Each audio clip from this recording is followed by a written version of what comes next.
আমরা মকর সংক্রান্তি উপলক্ষে প্রত্যেক বছরের মতো এবছরও দেখেছি প্রচুর মানুষ যারা সাধু সন্ত কিংবা ভক্ত তারা বিভিন্ন রাজ্য থেকে বিভিন্ন জেলা থেকে এসছেন কলকাতার এই গঙ্গাসাগরে যে ক্যাম্প হয়েছে অস্থায়ী সেখানে। আর সেখান থেকে এই মুহূর্তে অনেকে গঙ্গাসাগর উদ্দেশ্যে চলেও গিয়েছেন। তবে যারা গঙ্গায় পুণ্য স্নান করতে চাইছেন তারা আজ সকাল সকাল মকর সংক্রান্তির একেবারে সকালে কলকাতা অসম্ভব ঠান্ডা আজকে, এবং সেই জায়গায় একেবারে ঠান্ডা উপেক্ষা করে যেমনটা অনুভব দেখাচ্ছিল গঙ্গাসাগরের ছবি, কলকাতার বাবুঘাটেও কিন্তু এই মুহূর্তে সেই চলছে পুণ্য স্নান।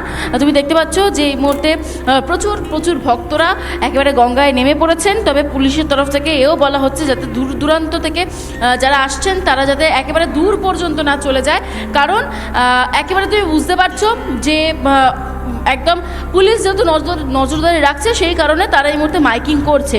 দেখো ঘাটে এই মুহূর্তে আরতিও করছেন অনেকে সূর্যদেবের উদ্দেশ্যে ফুল দিচ্ছে, গঙ্গা জল অর্পণ করছে, তিল অর্পণ করছে। স্বাভাবিকভাবেই কিন্তু বোঝা যাচ্ছে যে তাদের মধ্যে সকাল থেকে একটা ব্যস্ততা রয়েছে।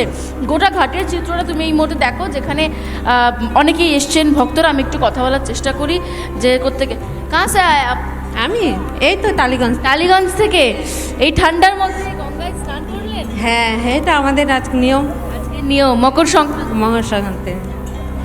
তারপর আর কারা কারা এসছে? এই আমি আমাদের বন্ধু এসেছি। এই ঠান্ডার মধ্যে স্নান করলেন? হ্যাঁ হ্যাঁ, সব ব্যবস্থাপনা ঠিকঠাক? হ্যাঁ সব ঠিকঠাক এখানে আছে। এখন নিয়ম কি আছে? ওই পুজো করবো, এখন জল দেবো, তিল আর গুড় চাপাবো সূর্যদেবকে। কি পুণ্য লাভ হয়?